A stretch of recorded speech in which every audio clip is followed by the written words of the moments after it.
இன்றைக்கெலாம் வந்து பார்த்தீங்க அப்படின்னா வந்து மகாநதி சீரியல் எபிசோடில் முக்கியமாக வந்து இந்த நடுவில் ராகினியை காமிச்ச போர்ஷன் தவிர மிச்ச போர்ஷன்லாம் எனக்கு எப்படி இருந்துச்சு அப்படின்னா, அந்த சுந்தரராஜன் அவர்கள் இப்போ வந்து சிறகடிக்க ஆசையில் அண்ணாமலையாக இருக்காரு. முன்னாடி வந்து ஒரு மிகப்பெரிய இயக்குனராகவும் நடிகராகவும் இருந்தார்ல, அவரோட காமெடி ஒன்று இருக்கும்.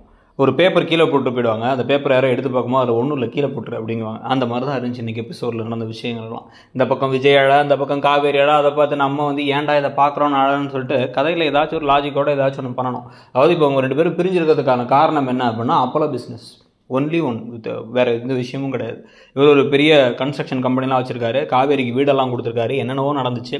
ஆனால் வந்து பார்த்தீங்க அப்படின்னா வந்து அந்த கன்ஸ்ட்ரக்ஷனை இன்னும் ஆரம்பிக்காமல் நிறுத்தி போட்டு வச்சு வேலைக்கும் போகாமல், அதே சமயத்தில் வெண்ணிலாவை வீட்டில் வச்சு பார்த்துக்கிறேன்னாரு, வெண்ணிலாவையும் பார்த்துக்காம நேராக கிளம்பி காவேரி வீட்டில் போய் உட்காந்துருந்துட்டு இப்போ வந்து பார்த்தீங்க அப்படின்னா அப்போலோ பிஸ்னஸ் வளர்கிற வரைக்கும் நம்ம 2 பேரும் ஒன்று சேர முடியாது, அந்த அப்போலோ பிஸ்னஸ் வளர்க்குறதுக்காக தான் நம்ம பிரிஞ்சிருக்கோம் அப்படின்னு ஒரு முட்டாள்தனமான ஒரு காரணத்தை சொல்லி அதுக்காக வீட்டை விட்டு நீ கிளம்புறியா, 1 மணி நேரம் என் கூட பேச மாட்டியா, டெய்லி 1/4 மணி நேரம் 10 செகண்டு ஒரு சும்மா மிஸ் கால் ஆச்சு கொடு அப்படிங்கிற மாதிரி எதையோ பேசிக்கிட்டு இருந்தாங்க. இதுதான் வந்து உன்னதமான காதல், மணிரத்னம் சார் படத்தில் இருந்த மாதிரி காதல்லாம் வேற பேசிக்கிட்டு இருந்தாங்க.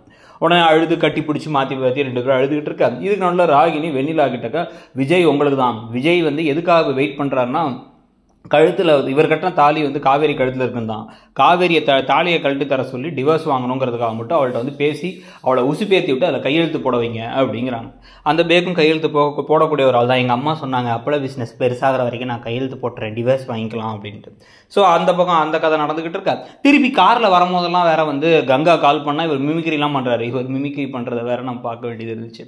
பார்த்து அவர் வேறு என்ன சொல்கிறார் அப்படின்னா வந்து, என்ன அம்மா திட்டுற மாதிரி திட்டிட்டு அப்புறமா கொஞ்சுவாங்க, அதுக்கு திட்டாமலே இருக்கலாம்ல அப்படின்லாம் பேசிகிட்டு இருக்க. இறங்கினதுக்கப்புறம் திருப்பி 2 பேரும் அழுக மாற்றி கண்ணை தொடச்சிக்கிட்டு, எனக்கும் உங்கள் கூட இருக்கணும்னு ஃபீலிங்ஸ் இருக்குது, உனக்கும் உங்க கூட இருக்குன்னு ஃபீலிங் இருக்குது, எங்களுக்கு தான் வந்து எந்த ஃபீலிங்ஸும் இல்லாமல் மறந்து போயிடுச்சு, தயவு செஞ்சு விட்டுருங்கிற மாதிரி இருந்த போர்ஷனோட இன்னைக்கு வந்து எபிசோட எப்படியோ 2 பேரும் மாற்றி கண்ணை அப்படியே தொடச்சிக்கிறதோட வந்து முடிச்சு விட்டாங்க.